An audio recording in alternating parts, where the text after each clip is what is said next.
Okay, so now after this session, we're gonna just segue into the first panel that we have programmed for you.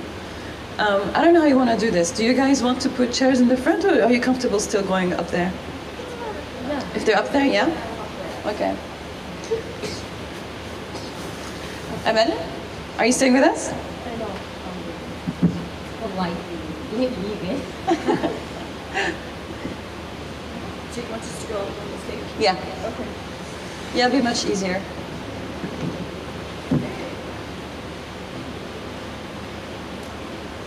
So I'm going to call Susan to the stage.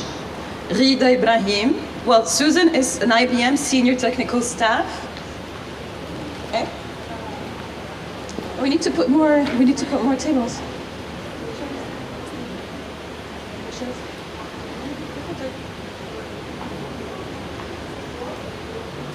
So we have Susan with us, we have Ghida Ibrahim,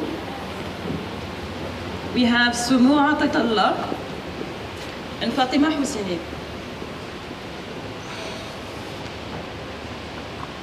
I think we can just move this closer. So the second panel, or the first panel rather, of the day, the second panel for me, that's why I said that, sorry.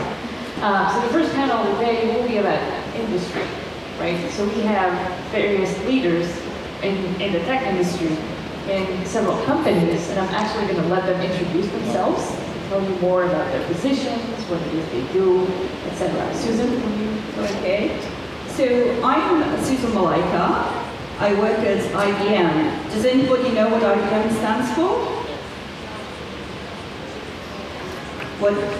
It stands for International Business Machines, but sometimes people say it stands for IB moved. Which suits me very well because I love traveling and moving around. I'm a data person. I love all aspects of data, databases, open data, linked data, graph data, NoSQL, SQL, anything to do with data. And all my jobs have been data related. Currently, I'm sure we'll talk about prior jobs. At the moment, I'm very focused on open source software, where a lot of the data activities are currently happening, especially in big data, things like Hadoop and Spark, if you've heard about them. And other things about me, I love travel, and as I mentioned, doing things for the first time, always changing, and I love opera and chocolate. Nice. Hi everyone, my name is Soumow Atitallah, in Tunis, Aslema. Do you say Aslema in Algerian? Do you say? صباح الخير. جوز كيف حاجة في الليل؟ صباح الخير مساء الخير. مساء الخير مساء الخير. Okay, مساء الخير. So, I'm a program manager at Microsoft. I live in Seattle, work in Redmond. I work in the developer evangelism group, and I'm focused on Channel 9 and Imagine Cup. Is there anyone who knows what Imagine Cup is and Channel 9 is? 1, 2, 3, 4. Yay! Okay, cool. 5. And counting. Yeah, Imagine Cup is an international competition for students that Microsoft does around the world. And Channel 9 is a platform to build communities around the technologies of Microsoft. And I manage technically both the websites and apps for these two programs, honestly. So other than that, I'm passionate about, I'm a customer obsession. This is what I really care about, is I'm obsessed about customers. I want to make them happy when they come to our programs, and I'm passionate about UX, which is user experience, meaning still the customer, still the user, care a lot about the user. And other than work, I have a YouTube channel. I'm a YouTuber between, like this, YouTuber. What I do videos in Tunisian. If you want to learn Tunisian, watch my videos or not.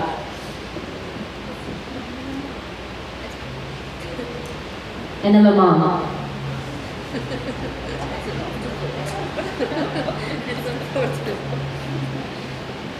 Hi everyone, good morning. Sabah al-khair. My name is Ghida. I'm from Lebanon. I live now in Amsterdam. I work for a company called Liberty Global. It doesn't work for liberty or freedom or anything, it's just a company. But yeah, it's a cable operator, very large cable operator actually, and multimedia service provider. And they have operation in Europe and Latin America as well. So what I do is that I do the capacity planning and software design of their content delivery network. So content delivery network is a big word, I will explain it. It's kind of a distributed network for storing and delivering multimedia content like IPTV, video on demand, smart recording. And yeah, basically, as I said, I do the capacity planning and design of this platform, which is in 10 countries. Outside of this, I joined ArabWIC Computing around 1 year ago, and now I'm VP of programs, and I really enjoy working with ArabWIC. And we already started some programs like ArabWIC Tech Talks. It would be great if you are part of the audience. These are online webinars about tech topics, and we're working also on other webinars about entrepreneurship. What else? Yeah, recently I've been nominated as part of the World Economic Forum as a global shaper, and I'm part of the Amsterdam Hub. And I'm also working on a project for refugees currently. I'm developing an online crowd monitoring platform for refugees, and I would like to discuss with some people in this audience the opportunities of fundraising for social entrepreneurs, but this will take later. That's all. What I like to do, I like traveling. Recently I like cycling because I live in Amsterdam, and cycling is out of my comfort zone. That's for sure. Great, well, thank you. Okay, let's start with a fun question, okay? So what's the first thing you usually do when you wake up in the morning? Ooh. What's your routine? Routine. Oh my goodness. I don't think there's a routine, but depending on whether it's a weekday or a weekend. On a weekday, I'll get straight up, get some coffee, and get on with some work. That's usually my first activity, which may sound boring, but I love work. It's a lot of fun. At the weekend, so I live in the US, the weekend there is Saturday and Sunday. But one of the countries that I do a lot of work with is Saudi Arabia. So typically on a Sunday, my routine is to get up at 3:30 a.m. and to start working with my colleagues at universities in Saudi Arabia. So it's my Sunday is my working with the Middle East day. So that's my... You could have another day during the weekend. Yes, I think we should introduce more days of the week. That's fine. I'm sure you're gonna use them to work. So what I do is I take care of my son. I have a 2-year-old boy. When I wake up in the morning, I take care of him, prepare him for daycare, and if it's the weekend, take care of him and prepare him for the day. Now he's staying with his dad, so his dad does that for me now. Usually, during the weekday also, like, I prepare myself and I go to work because I wake up sometimes like 30 minutes later than the alarm, as usual. But yeah, when I have time, when I wake up early and in the weekend, I try to have like 10 minutes of meditation in my bed. Yeah, that's all. Is it active meditation, or is it just lying around? No. It's really called actual meditation. All right. So one thing that usually comes up when we speak of women in the industry, or even the industry in general, is how to climb the corporate ladder, and especially for women, is there that invisible glass ceiling that's keeping them from progressing in their careers. So I'd like your opinion on that, and I'd like you to tell us about your career progression. Okay, so I can only speak from personal experience, of course. I haven't encountered issues moving through the corporate ladder. I do recommend that if you are wanting to move up in a corporation, in a large corporation, that you always find mentors, many mentors, who are people like the people, the kind of people you want to become. So you always find 2 or 3 mentors who will help you get to the next stage, and then you'll find more mentors to get you on to the next stage. So you're always looking for people to advise you how to move up, if that's your goal. I'm the kind of person, as I mentioned, who loves change. So personally, another benefit of working in a corporation, you can move up and become in charge of many things, or you can actually move around into different activities, and also change countries. So I've actually lived in a number of countries and a number of states as well in the United States. And it's through working for large corporations that's enabled me to do that. And because I've always loved data, I've managed to find different kinds of jobs in data and databases. So I've been, for example, a designer of applications around data, a programmer of applications around data, so a software developer. I've built database engines, so I've been a database internals developer. I've done teaching. I've done teaching of data technologies. I've done collaborations with universities and created classes on databases. I've done standards, so been working with other companies to create interface definitions related to data. I've also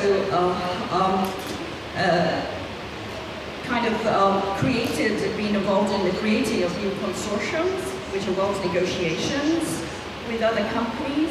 So, and that's all because I've chosen to sort of move around and travel. And so I look for opportunities to travel as well in relation to my work. And so as either travel to move to another place, which Ghida mentioned was the way to get out of your comfort zone. So I've done that. I've changed countries. I've traveled to difficult countries that are not so easy, like Saudi Arabia. That took me also way out of my comfort zone, and it took a number of trips for me to actually then become comfortable. But I'm sort of focused on this data area, and now I'm absolutely thrilled that I'm working in the open source field related to data, because that's where huge amounts of innovation are happening because of changes in hardware and the cost of memory, the cost of storage of disk, the cost of processors, and how people are configuring their data systems. And there's huge numbers of open source projects that relate to this field. Sorry? Yes, absolutely. So the Hadoop ecosystem in particular, I wish I had my slides. You'll find some of them on the internet. And I will write a blog entry about this event, and I'll point to my slides on this. But some of the projects are things like Hadoop, which is the whole Hadoop ecosystem, which is sort of parallel file systems, and then processing, batch kind of like processing around huge quantities of data in parallel, batch parallel processing. And then there's the Spark ecosystem, which is all in memory processing, which is faster than the batch style processing.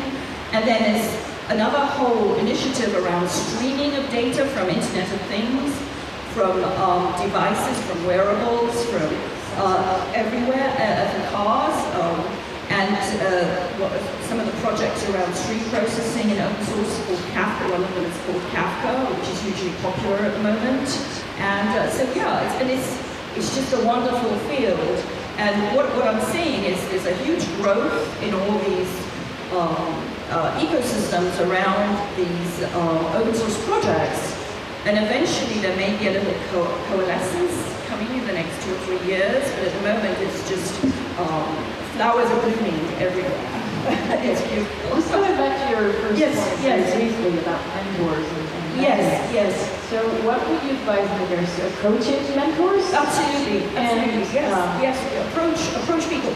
Don't. Because some people will always go to try and approach somebody right at the top. And that doesn't necessarily work. Just just approach people, maybe, I mean, you can approach people at the top as well, but I think if you're looking for people who have the time to talk to you, you try and approach people around you, people at the next level up, maybe people even in other companies that you like, and all mentoring, just having a 15-minute conversation is quite sufficient to get started. The way I'm a mentor of many people, the way I do my mentoring, it's my own choice, I just schedule 4 15 or 30-minute calls a year with the person. I keep it short, yes, I do, busy, and very busy. So I keep it short, but I keep in touch with them, and sometimes I'll make it slightly longer if I'm helping them with a promotion or something like that. Then I will spend time. But yes, I prefer sort of my style when I mentor people is quarterly. Sorry, the mic is a bit far. Okay, thank you. Yes, but definitely seek mentors, seek multiple mentors. And if one mentor doesn't work out, just try another. You know, just keep looking for those mentors. So you remember the question? What was the question again? I could talk about mentors, but what was the question?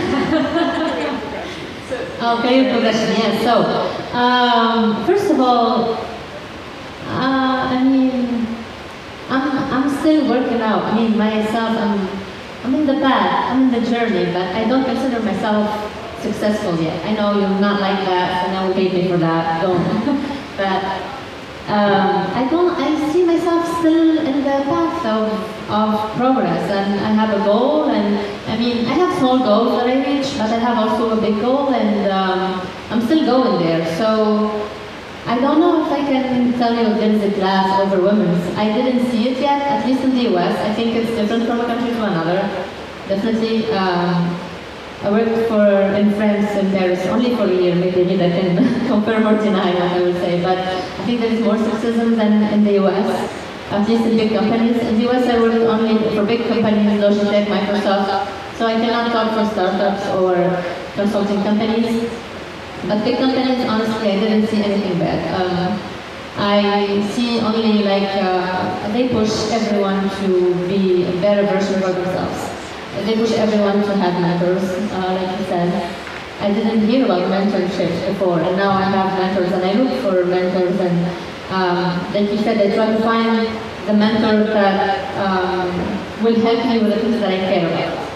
Because, and I try to discuss with people, and sometimes it doesn't work out, and I try to find them a different mentor until I find the person that, when I sit with them for 15 minutes, like you said, I have so many advices, and I get so much inspiration than sitting with a different mentor for an hour or two. And I already tried both. So, yeah, having the right mentor is really good. It's really important. Then I don't remember the question other than the glasses. Yeah, so I started as a software engineer before moving to program management. Worked in Tunisia only for 3 months, honestly, and a lot of internships. So, software engineering, went to Paris, still development, but more of a consultant, and then moved to Logitech as a software engineer, moved to Microsoft as a software engineer, and then, like Susan said, sorry? How long have you been? 4 years now. So, like Susan said, inside a big company you can move from a role to another, and I discovered the program management role, and I said, why not? I should try that. I like the concept. I like software engineering, but what if I'm better at program management? And then I switched. Can you tell us a bit more about that? What do you do as a program manager? Yeah, what is a program manager? Oh, it's really a role different from a team to another, from a company to another. Even the title also changed. But, and sometimes you need it and sometimes you don't need it. This is the thing, like some startups don't need a program manager. CEO could do the program management, for example. If they have just 5 people, they don't need to hire a program manager. But when they start to become bigger, a program manager is the person who looks for the vision for the program that he owns. He looks for the strategy. What should we be in 1 year? What should we be in 2 years? And then take this strategy, look at what the customers what they want for their products, and then transfer that into features. Also, look at the data, work with data scientists a lot, and try to understand the customer, and then change that into features. Once that changes into features, then we start the implementation, and that is where the software engineers come into the planning, and they start implementation. The program manager still works with the software engineers to follow up with them and see how the implementation is working, and maybe if we need changes. Always looking at the data to see if we need changes, if it's working or not, if that feature is really working, if the implementation is the right one. So it's more of an overview, actually. So It's more of a planning role where you're really in touch with the technical people to make sure. in touch with everyone. There's a lot of, in big companies, sometimes when you have a big program, you have a lot of small teams, and the team depends on another. So we always have to resolve conflicts and solve a lot of, there's a lot of negotiation happening too. So yeah.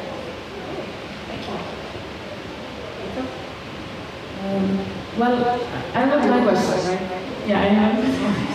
I think that's memory. Yeah.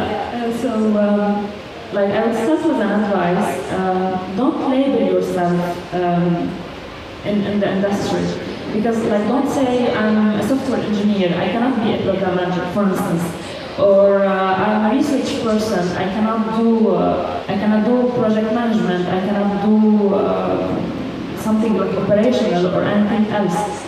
So really don't label yourself, and also don't be stuck in your domain. Don't say, okay, I'm an expert in this field, so I don't need to learn something else, because in our domain, technology domain, everything is evolving so rapidly. Even like all technologies are evolving, so your knowledge, even if you are an expert with 15 years of experience, sometimes your knowledge will become obsolete from one day to another, and you will struggle to find something interesting to do. So keep learning. Even if you are a big expert in your domain, so this is like my biggest advice. Don't label yourself to your already acquired knowledge or what you are doing currently. Be flexible. Be open. So this is to start with. How I did this through my career, as Soumow said, I'm still in the middle, and I'm still struggling to know what I like the most, what I want to do in my life later. What I know currently is that I enjoy working in the corporate world, and I enjoy doing technical stuff, and I enjoy working with people as well, and doing some project management. And partly I enjoy being like part of initiatives like Arab Women in Computing, which are focused on empowering people through technology. I like all of this. I know that this can be like very good, and it can be very bad, because I'm not like really focused on one thing, so it can be really very time consuming to do a good job in all of this and to multitask all of this. But I think that at some point I will make a choice. But for the time being, I'm fine with this. How I got to my current role, how I have progressed actually. I started my studies in Lebanon as a computer engineer. I was not the type of person who aspired to travel abroad and to have a life abroad. I was very different and boring a little bit. So I got, when I was in the second year of my specialty, I was the first of my promotion, and actually the director of the department came to me and said to me, Ghida, you can easily get a scholarship and get an admission to an engineering school in France, you should go. And I said, I don't think so, I like staying here. And he said to me, it's really stupid if you do this. You should go. So he applied for me for the scholarship, and he sent my application to the engineering school, and I got accepted, and I was surprised that I got accepted actually. And I went to France, and I changed completely there. After I got my degree from an engineering school in France, I decided to go for a PhD, because I did my internship in a research division in Orange, and they liked me and they offered me a PhD, and I went directly into the PhD. The PhD was a good experience. I don't regret it at all, but it was like an experience that made me grow. Really, it made me grow. I think like what you do when you do a PhD is you learn something beyond the research knowledge, the domain knowledge, and the research skills. You really know to face any situation and to adapt. Humanly, you grow very much, and don't confine yourself after the PhD into research and academia. During the PhD, I knew that I liked working on challenging topics, but I said to myself I would like to go to the industry after my PhD because I skipped this industry part after my graduation. So I decided to go back there after finishing my PhD, and this is what I did. So my PhD was about content delivery networks, and when I found this position in Amsterdam about content delivery network, I went there and I worked there, and like, I'm happy with my current role, but still I'm looking for another, like I'm still looking for something which is in the middle between academia and industry, working on challenging topics, but still with an application and with a vision, with an industrial vision and customer vision. And I think that's something like a data scientist will suit me, and I'm trying to orient myself in this direction. During my career, I faced a lot of challenges. I had a tough PhD supervisor. It was complicated to deal with him. But yeah, what I would advise is to really stay professional, even with the people who are not professional with you. Even in my current role, when I first moved to Amsterdam and first moved to this company, most of the time I'm the only woman in the room, and I'm very young with respect to the other people. And some people just because of this don't take me seriously, from the first many times actually. And when you stay professional with them and you really don't care, in this sense you don't really care, and you continue being professional and doing your job and really giving your advice, your professional advice, at some point you will earn your respect even from people who are not professional. So this is also like an advice that I think it's very important to make career professional. Don't feel, I mean, it's always frustrating to face people that don't acknowledge you because of how you look or your gender or anything, but don't show your frustration. Just control it and be professional, and you will get your respect. You will earn your respect with time. All right, well, Ghida touched on two quite important things. First thing is advice. And I'd like to extend the question to you here. What advice do you have for the people here in the room? The second thing is the challenges. Challenges that you encountered in your career, and how did you overcome them? Do you have any advice in this regard as well? Goodness. So challenges and advice. Okay, I'll start a little bit with advice. So if you're a student or a university faculty, one of the ways you can sort of take advantage of and get yourself acclimatized with maybe new technologies is to actually apply for internships at large corporations. So most corporations will have internships. Some have postdoc programs as well. Like the company I work for has postdoctoral programs for a year, and internships for the summer or for longer. And that way you get experience in many kinds of jobs, depending on the kind of internship. One of the very exciting internships at IBM is something called Extreme Blue. So IBM's nickname is Big Blue. The name of the company, its nickname is Big Blue, and a lot of our programs have blue in the name, including this summer internship program called Extreme Blue, which is very competitive. And what we do is we hire interns for the summer. We put them in teams of 5. There'll be a business person, maybe 1 or 2 software developers, maybe a product management style person, and there will be students, and they'll have to produce a complete deliverable, a complete piece of software by the end of the summer, and they will present it to the corporation. And it's very competitive, but if you can get into the Extreme Blue program, it's still currently open for this coming summer. And there are already internships too. So that's one thing I do strongly recommend you take advantage of. Any of the large corporations have these internships. Also, often gives you a chance to travel. So you may go to another country to to satisfy the internship. Challenges. Challenges. Well, I guess it's in software, you talked about this, you have to keep reinventing yourself. And that is something that you have to do the whole time. You will not survive in the software discipline for very long at all. So you have to keep learning. You have to keep learning new, you can't just become the expert and then assume you're going to even live off your expertise for 5 years. Your expertise barely lasts 5 years now, I would say. You have to keep moving. So always learning, taking all these online classes, reading, writing. I love writing.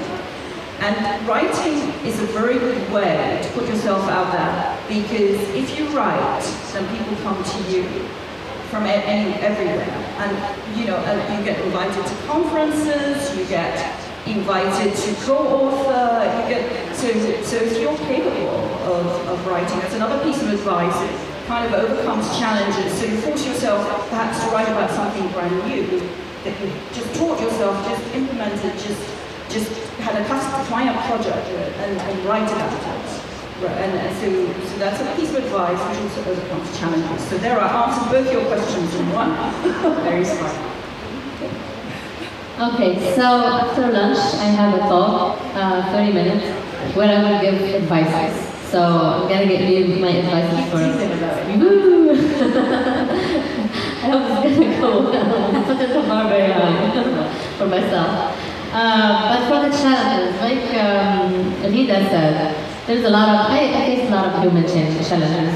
Since I started, I always was one of the few women and the youngest. I'm still the youngest, I don't understand. Like every year, I'm getting older, I'm still the youngest. What's happening? And I changed teams at Microsoft, and I'm still the youngest in the teams. So one of the stories I can tell, when I joined my last team as a program manager, they had program manager before, and they are all older than me. I'm talking they is the devs. So I was a dev, so I understand devs very well, and I understand the dev program manager relationship. So you add to that a woman that's small, younger than them, telling them what they should do, which I'm not their manager, but I care about the product. So anyway, so it's that tough relationship. But so they, they were resistant at first, but I kept doing it. I kept. I read a lot of books about personal development, management, leadership. They all fall into the same path. One of the books was about how when you deal with a negotiation or when you want to defend yourself, you try not to use feelings, you use information. So I try to avoid feelings because sometimes I feel rage in myself and say, I want to explode. But I try to avoid the feelings and I try to rely on information. So I would go to the data scientist and get the data and defend myself with the data. This is what the customer needs because this is what they care about. This is where they clicked, this is what they looked for. So I defend myself with the data, I defend myself with the books. I defend myself with information, and this is how I put my point on the table and say, no, I'm right and you're wrong, not just because of me, but see, the data is telling you this and this and this. And then now they get it. Now we are friends, we get along very well, and lately I asked them, I told them, I always try to ask people around me in the team and in other teams about my brand, because I'm still learning and I'm still building my brand, and my mentor told me one of the things that I have to do is go to ask other people around me, what do you think about me? What is my reputation? So I asked them and they all said, you're very direct to the point, and we like that. They were afraid of it at first, but then they get it and they like it right now, and it becomes my reputation, and I love it. I think it's a good reputation. I don't know if it's good or bad, but I'm going to keep it because I like it, and it goes very, very well with my personality. So my advice here, it's not in the presentation, but know yourself and try to be yourself. Don't change for other people, and yeah, try to avoid the emotions, like I said. Ghida, you have anything to add, maybe, or No, I don't think so. Everything was said, and the last one. I want to say something about some of the remarks that you both made, and also something that I observed about the Middle East, but you can correct my observation if I'm wrong.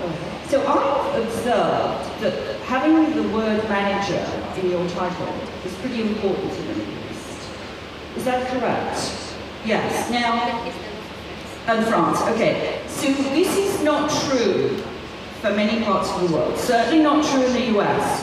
You can be telling hundreds, thousands of people what to do without having manager in your title. You can be far more, so the word manager is not necessarily correlated with how much influence you have. I think it's important for people to understand that. You can be hugely influential and you can be, controlling a lot of things without that little word in your title. So your spheres of influence in a corporation can come about in many ways. They can come through going up the manager ranks. And frankly, in a big corporation, if that's your goal, you need to start working on that goal, because a large corporation will have a number of layers of management to go up. And if that's what you want to do and go up that ladder, you need to start working on that pretty early. And product management, I think, is a great in-between sort of, so you're a software developer, you go into program management, you get to know clients, you get to, outside your company, you get to know people around you, and you get to see more of how the decision-making happens in a large corporation. And then you can see, as you see more of the company, you can then sort of make a more informed decision about whether you want to move up the ranks, move back to software development, or move into something else like education in a corporation, or some other part. Okay. We have a confirmation. I just confirm what she said. Me too. Just in terms of advice, I would just add an advice about the importance of networking and the importance of talking about what you have done. Talking is not in the sense that, I did big things, I'm great, blah, blah, blah, and you're not doing anything in reality. This is bullshitting. This is not, this is something else. But you should talk about your work. For instance, for me, I used to do a lot of work, and my manager was not even aware of this work because I never talked about it. And I think it's a little bit woman thing that we don't feel that it's important to talk about it. And then, like in my review, he would tell me maybe these are areas of improvement, and I would already have done many of them. And he would say to me, "But why don't you say?" So it's important that you really communicate your work, especially if you have really dedicated a lot of your time and of your effort for it. The other thing is networking, and it's also joining association, like for instance ArabWIC Computing or any other association, IEEE students, ACM, ACMW, all these associations. Because you get to know a lot of people, you get to know a little bit, you get to be out of your work, day-to-day routine and work, and this brings ideas to you also through talking to people. So I would say that networking and doing an activity outside of your job or studies is very important. Susan has something to add to that? Yeah, so doing something outside of your daily job is a very good way to lead you to many things. In my case, it's often led me to my next job. So always have your main work, and then things going on the side. So that was how I met Professor Soumow originally, because on the side I was running activities for women in technology, and I started arranging these days for female university students to come to the company, and that's how I met Sana and some years ago. And one of the gentlemen who's in the room is here again because I love making connections. So at first it was through NYU that I was working with Professor Sana in New York University, nothing to do with ArabWIC. And then Sana started ArabWIC, and so of course I wanted to participate. And then I asked one of my former managers if she'd like to join, and so she joined as well, Diane. And then her husband is here. So he's representing Diane at this event, and it's all through making connections through different activities. And I like to cross boundaries between my personal life and my working life as well. So people become friends as well through work. Yeah, I can just add to that I'm here because of networking and because I went to Grace Hopper last year. Well, thanks to Microsoft. I went as Microsoft to Grace Hopper last year, and this is how I knew about ArabWIC. I never heard of it before. I mean, I never even know the existence. And in Grace Hopper, they have all the industry and all the like universities, and they have also these organizations like ArabWIC for computing and Latinos in computing and all these organizations. So this is how I met Arab women in computing, and this is I think why I'm here today.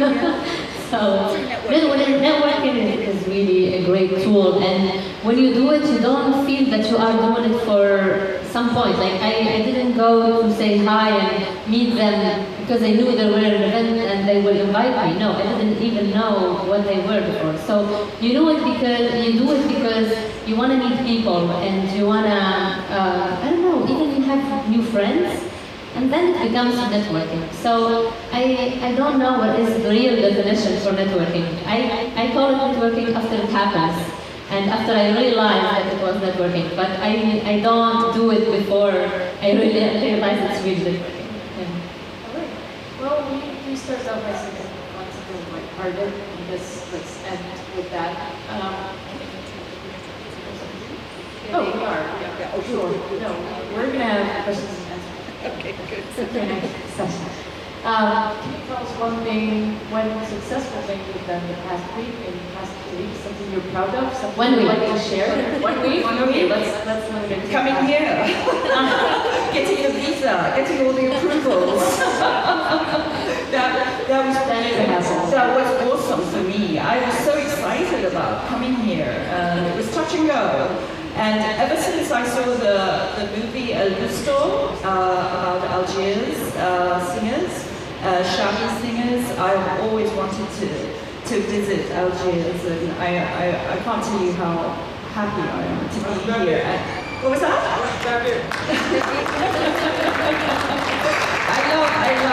I love that movie. I love Algiers. I've never been here before, and I'm just so happy to be here. And I would love to make more connections with universities here, and you know, sort of figure out if there's any collaborations we can do with universities in Algeria. So I'm very proud of the visa. Well, I'm Tunisian, so I didn't need a visa for this time at least. Finally, one country that says, okay, you can come with no visa. So this week, this is something that I'm proud of because I talked to my skip level about something at work, something that I wanna like. It's like the next step for my career, but I was afraid to jump into it and afraid even to ask for it. And you asked. And I asked. Yeah. So yeah, I always ask. This is what she said. Translated over the microphone. So yeah, this week I'm proud that I took my courage and asked my skip level for that opportunity. And I hope it works. Fingers crossed. Yeah, I can't compare for sure, like as an achievement. The other thing, the other thing, yes, also I had accidentally, I had a lunch with my VP, and he asked me whether I'm still happy and whether I would like to evolve, and I got my thoughts together and I told him, no, sorry, that I'm getting a little bit bored and I would like to evolve. So yeah, I'm quite happy that I was frank with him. Third thing, sorry.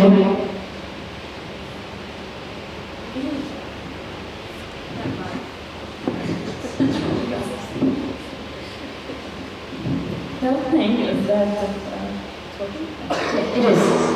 third thing is that I'm doing yoga classes since 8 months, and to tell you a little bit about myself, I'm a very clumsy person. I can fall very easily without any reason. Like doing yoga was really like not very easy for me. And last Monday I had like my yoga class, and I was able to do this like gesture where you are sitting and you have your. Can you show us? No. No. Yeah, so I had my leg on the wall, and I stayed there for quite a time, like 2-3 minutes, and I walked on the wall, and my yoga teacher was saying, "Oh, I'm really impressed." She was really impressed, and I was so happy about that that I was like talking about it to everyone. And even my mom told me, "You seem more proud of this than having a PhD, for instance." Yeah, so I'm really quite happy about it. Yeah.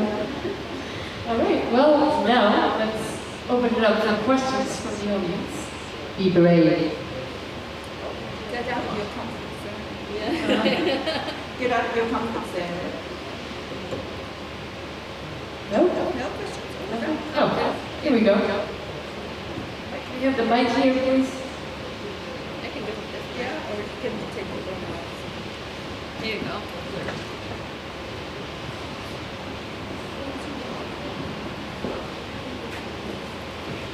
Assalamu alaikum. Just I want to ask about database because I want to ask you about database. About data. Yeah. Oh, yeah. Wow. Yes, and it just about a writer, a book. There is no women because I'm reading so many books about data. Yes. About Oracle data.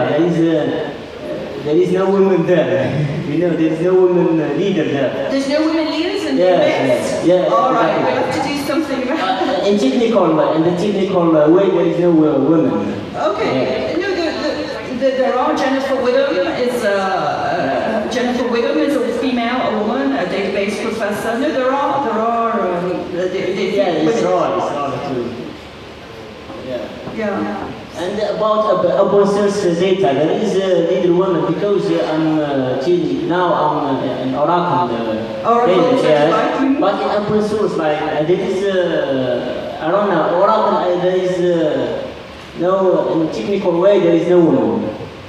No woman? No woman because in administration I found In Algiers. In Algeria. Yes. So we'll have to work on changing that. Yeah. Yes. I found my association to teach them technical. Thanks. Juste pour que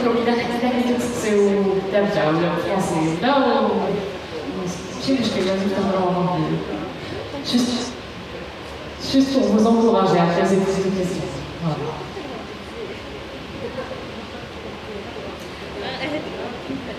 So hi everyone, I've got, you can say philosophical question for all of you. So it's more about why you do this. Why are you doing your job? Is it like for helping people, for money, for a career, for loving science, for... Yeah, so why do you do that? Thank you. What's your desire? What's motivation? I love what I do personally. I need money to live. So I do it for the money, but I would have to have a job to survive. So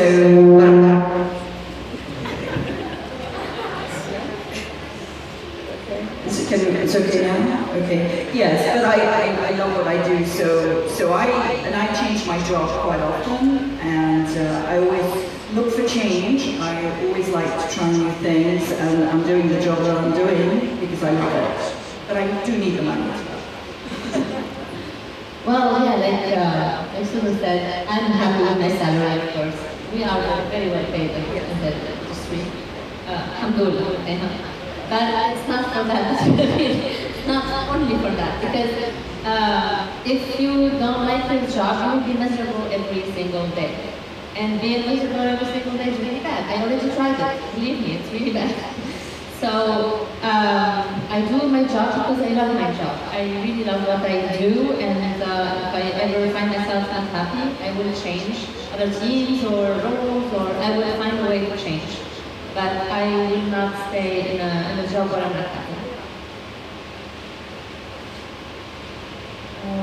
Well, I do it because, like, I would say that I love the field, for sure. I love my job, sometimes yes, sometimes no. But for sure, I love the field. I'm quite interested in my job. I find a lot of fulfillment through my job, but I also find it through other jobs that I do without being paid. Yes, that's why I do like my job, for getting money, and because I find fulfillment in it, and I love the field, and I would like to stay in it. So this is like a good career step in my career path, let's say. But I try also to find fulfillment, or to find full fulfillment through also other activities and other jobs, and also through personal life, for sure. Thank you. Yeah, I confirm what Ghida said. This is why I do the YouTube channel. This is why I'm here. Yes, and the same here. So I do things around my job which are to help people. So I run a technical community, for example, in New York City. I do the things for women in Saudi Arabia, various activities there. Most of these I do because I like to help people. So as well, yeah, it takes up a lot of time, but I like doing it as well over and above my job.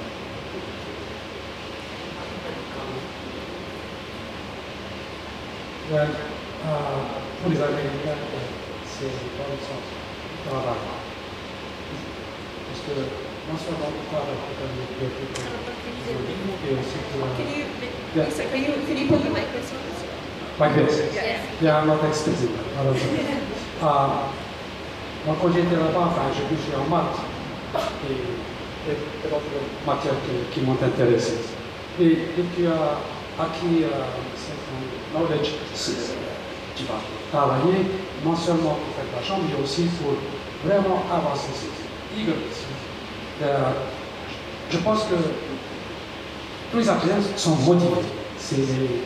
C'est le problème qui arrête les gens, ils sont découragés. Ils n'ont rien qui peut arrêter, ok? Pouvez-vous traduire? No, I can. Oh, anyway. I mean, sure. So he was answering the question actually, and he was saying that okay, when he went to the U.S., the one that pushed him is not only salary, but also that eagerness to evolve, to do new things, to grow, to progress. That's. Did I? Yeah, and help other people, of course. And help people. Right. Any other questions? There's a question there. Oh, there too. Hi. I'm an ArabWIC member, staff member, and Algerian chapter, and I'm a founder of Startup. I would like to congratulate you for the amazing panel. And my question is for Suzanne.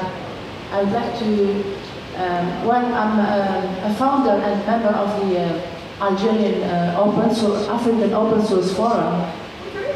And yeah, I forgot to tell you. Thank you for telling me. So we have noticed that not even only in Africa and in many countries, the involvement of women in open source is not very representative. Yeah. So how can we improve that? So you have to, Rosario and I spent all yesterday evening talking about this topic instead of going sightseeing in Algeria. And so I suggest you join us after this session. Maybe we'll talk some more about, we're talking about various initiatives that we can make to try and improve the number of women engaged in open source. Frankly, it's I think you saw the numbers yesterday that Sana presented, that the number of women taking computer science in the US is going down. But it's actually even worse in open source. The numbers are extremely, the ratios are extremely low. And Rosario has some initiatives in the Meetable Institute to provide environments for female-oriented open source, where people are kind to each other. You have to be very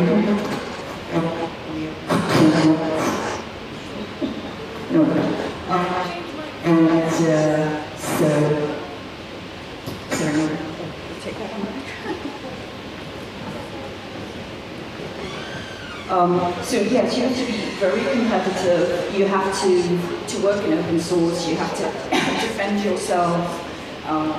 There's kinds of behaviors that aren't very congenial to women in the open source communities, and we need to work on changing some of that. And I'm thrilled to hear that you're involved in open source activity in Africa.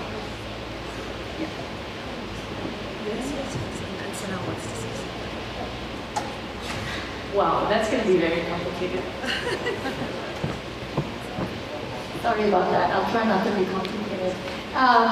So I actually, during the mentoring session yesterday, I noticed that a lot of the bright women that I was talking to happened to, on our table we had about 5 PhD students, and then we had about a few master's students, and then 1 really brilliant second-year CS student. And they were all saying that they're looking for fulfillment and projects to work on, and they're looking for very challenging internship, and it's really hard to find. So I would suggest, if Susan, you can lead for Arab women computing research projects in open source or the Arab women computing projects, and maybe we can solve some of these issues, because they're all looking for really interesting projects that gives them experience and fulfillment as well. And then we can do that virtually, and you're a great person to lead this project because you can also you already do that online and you work with different countries. So I wonder if you can lead that for us as well, for everyone here. Thank you very much, Sana. I should add that I'm working on the publications for Arab Women in Computing, and I'm looking for contributions, so I will say that anybody who wants to write a paragraph or 2 about this event, or some local event in their country, that includes the speakers here, and the panel chair. I'm looking for contributions for the publications of Arab Women in Computing. And as I say, it can be just 1 paragraph, is all I need to get started. But going back to Sanat's question, I think that's a great idea about looking at ways of creating a project around the Arab Women in Computing, an open source project. And so if anyone wants to get involved in that, I think, come to me after the session or send me an email. My email address is easy to find on the internet. It's Malaika, my name, Malaika, @us.ibm.com. You'll find me on Twitter as well. But yeah, I think it would be wonderful to try and come up with some way of encouraging women to work on open source. I was very thrilled to meet a woman virtually in Cairo who contributes to the Linux kernel, and that's a very hard thing to do, and a Linux operating system. And I met also a woman in Saudi Arabia who's contributing to the cloud OpenStack open source project. So yes, thank you for the great suggestions, Anna. Can I just add something before I move on to your question? I've volunteered for Mozilla for 3 years. Sorry, what? Oh, of course. They're going to bring a mic, I think. I just want to add a quick thing. So yeah, for 3 years I volunteered for Mozilla, the one behind Firefox, So I had the opportunity to give trainings to students through my university club, and the first question that always comes up is, where do I start? Yes. Okay, I know how to program, but okay, Firefox project is so huge, how am I, going to start? So maybe. Yes. So my colleague Ishita Manda, who is an IBM in California, she and I have been working on a little cookbook step by step. It's not a book. It's just a few paragraphs on how to get started in open source, so that you learn how to just take the first step. Yes, because it's difficult. You see these huge projects like Mozilla or Linux or whatever, and it's really hard to figure out how you can begin to contribute. And we are doing it step by step. We've been submitting papers to conferences to talk about this. We haven't had a paper accepted yet, but I have talked to the Apache Foundation a little bit about it. They run a lot of projects. If you look online, the ASF, the Apache Software Foundation. And so I'm hoping through them. I also work with the Linux Foundation, part of my day job. I work with the Linux Foundation and the Apache Software Foundation, so I'm hoping, to do something through them. But yeah, step by step is our first, how to get started. Yes, and mentoring, yes. So yeah, I've got some ideas now. What we could do, we could have some mentoring. I'm just brainstorming here. But we could have maybe through your program of the webinars, we could actually just have a mentoring session, maybe instead of a webinar, or something through the mentoring committee in ArabWIC, where we mentor people through getting started on an open source project. Anyway. Rosario? Hi, yes, thank you. So Inelectronics Institute has sisters, and we were just accepted, and this is the 6th year that we were accepted as a mentoring organization in Google Summer of Code. And Google Summer of Code is actually completely virtual. We work with probably 12 different time zones, so it's pretty collaborative, but you learn a lot. We also have 2 or 3 mentors for each student, so there's always a backup mentor for a technical and a project lead. And you also, the application's open, I think the application's open tomorrow, so you have 2 weeks to submit an application, and then we will help you with your application to strengthen it. But there's also a stipend that you receive. You receive a stipend, you receive a t-shirt, and then a certificate from Google saying that you completed this. Lots of universities use this program as part of an independent study credit, so you can certainly do that. We will complete all of the forms that are required for that, just particularly. So we do native development.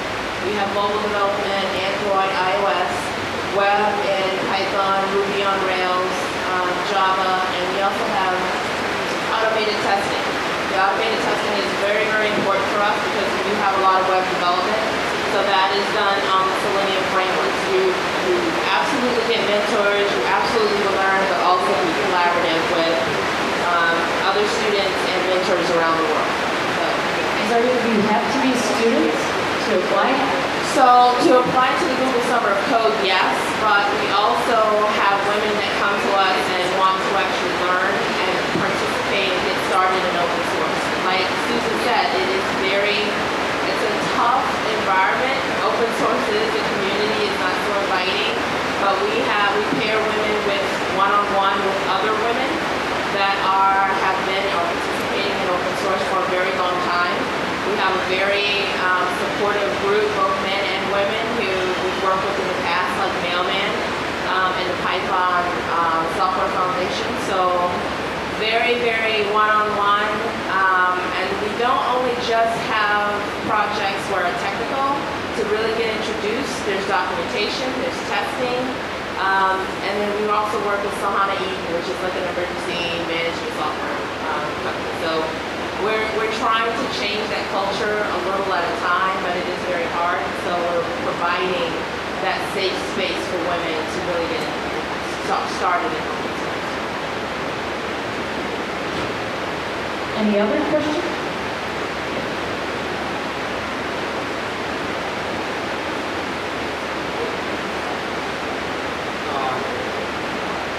terminé mon PhD.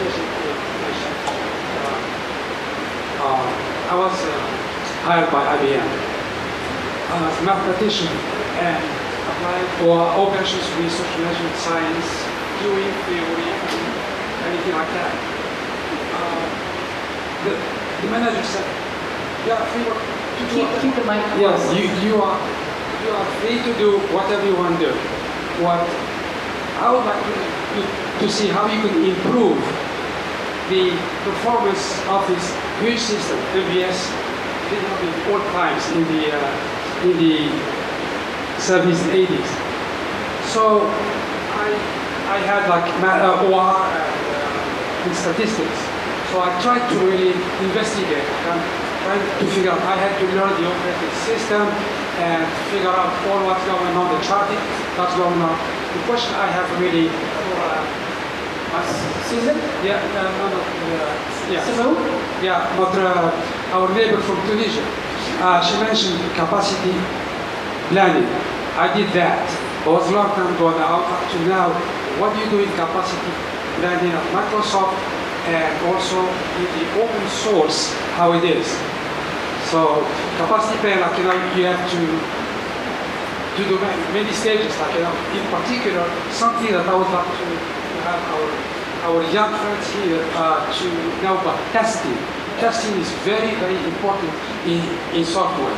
Well, if you are developing if you are just developing a small code, you can test it yourself, but you need to really have an organization to do the testing. You start from the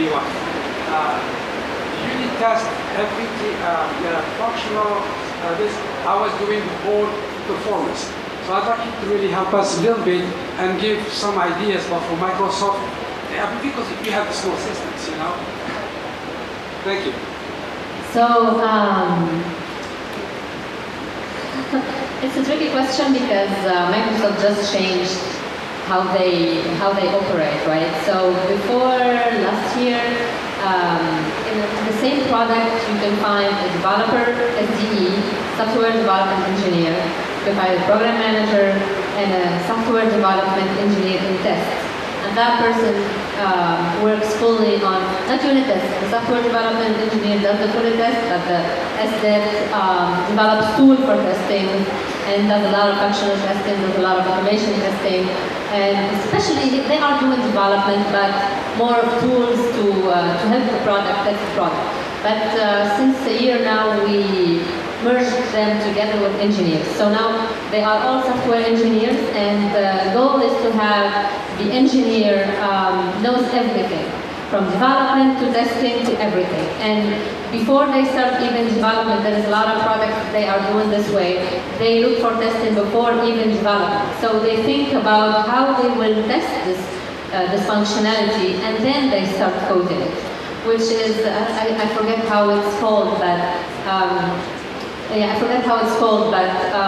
the goal was to change the developers and change the testers, so we have both together combined. We call it combined engineering. So this is what Microsoft did last year. It's a step to force the developers to think about testing before they even start. I think this is what we did. Okay.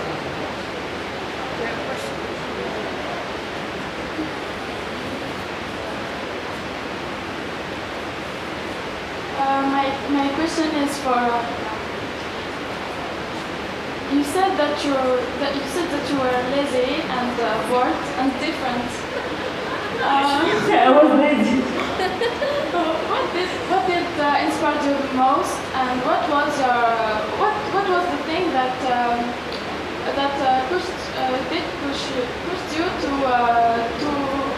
improve yourself and become a better person and go to Paris and have more.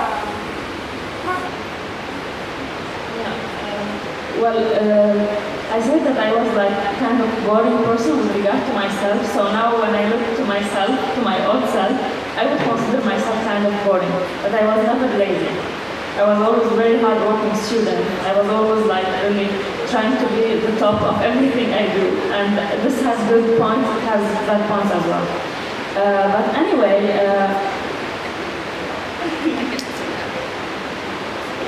Yeah, so what pushed me to go to France actually is that like I got a scholarship only like 5 people in Lebanon get, and I got accepted without even doing any kind of interview, just based on my grades. So it was really common sense to go. This is what pushed me to go in the first place. What pushed me to stay there, because I went there for like 1 year and a half. This was the exchange duration, let's say. What pushed me to stay there is that I changed, because I met a lot of people. I saw the world from a different angle. I knew that many things that I believed were wrong, and I knew that I never questioned many things in my belief as a person, as everything before. And this getting out of your comfort zone. This is why I talked about like the importance of moving to another country. Gives you time to reflect about your life and to look at it from an outsider angle. It's like looking at the earth from the top, from the space, or looking at the earth from the plane. Same feeling.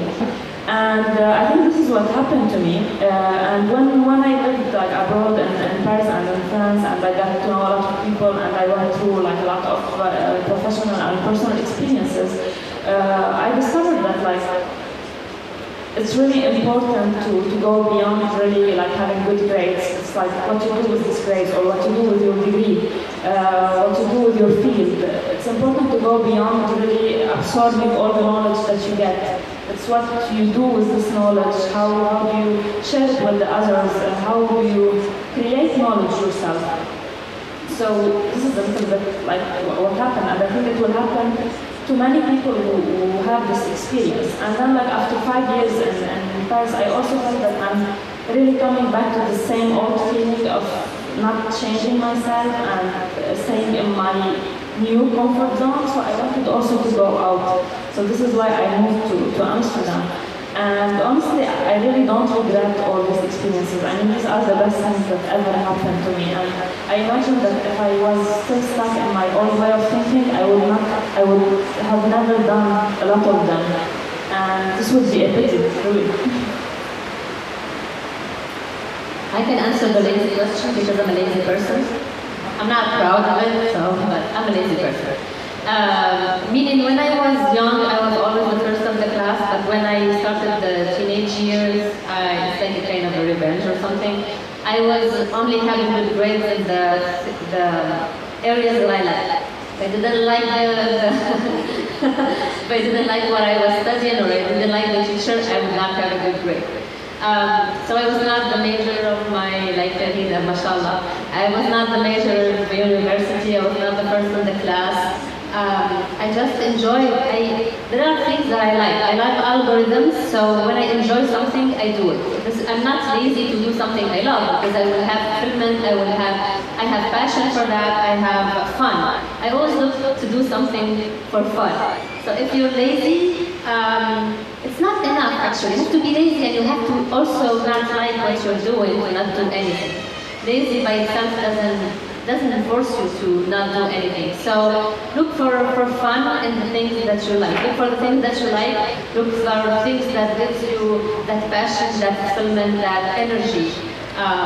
Yeah, this is why I always look for something that I like, because I know my personality. If I fall into something that I don't like, I will struggle a lot with the laziness. I mean, lazy plus I don't like it, I will not do it. I mean, simply. So yeah, look for something that you like. And look for fun in the things that you like. If you like math, then you will find it fun. All my friends hated math, and they were bored when they do it. I love math, so when I was doing like series of math, I was having so much fun. So look for the things that you will find fun doing them, and then the laziness will disappear by itself.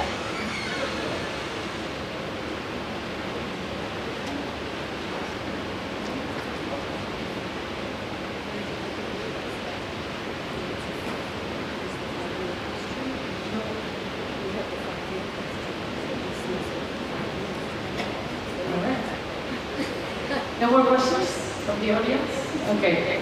So, I heard that Susan wants me to ask questions. We did not agree to that. No, so we finished. I mean, we're about 15 minutes late, but that's fine. I can still ask questions. So, Where do you see yourself in 5 years? Is that it? It's an interview. Okay. Yeah, so the question, where do you see yourself in 5 years? So I like changing country or state at the very least every 5 years. So I definitely see myself in a different country or a different state in the US. And maybe I'm thinking about the Middle East. Maybe as a maybe Algeria, who knows? I think Algeria is a little difficult to get a visa for. But yeah, and I also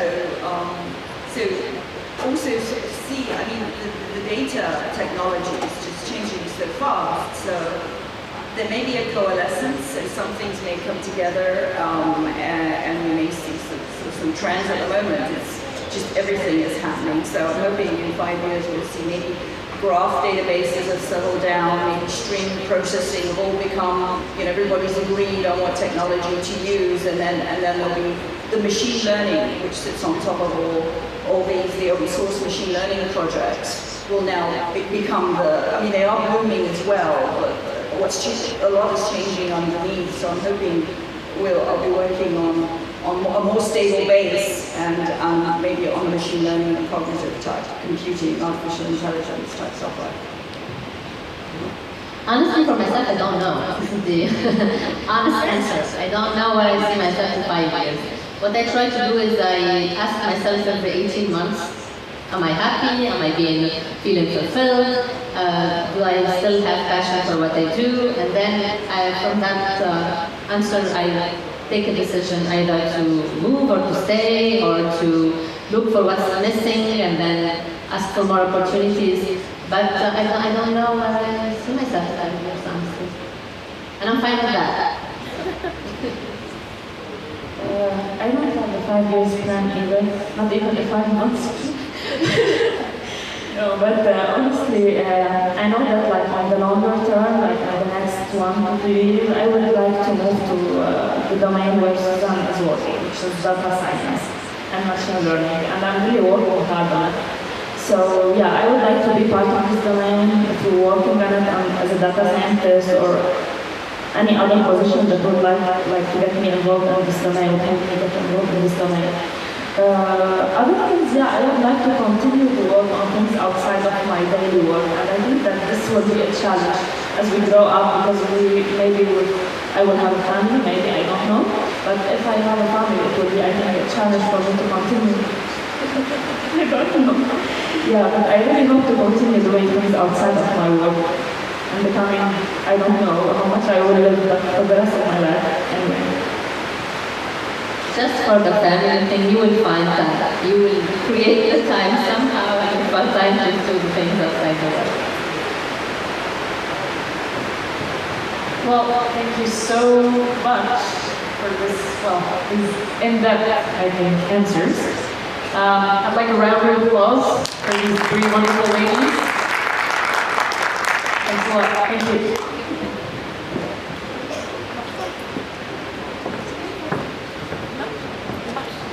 All right.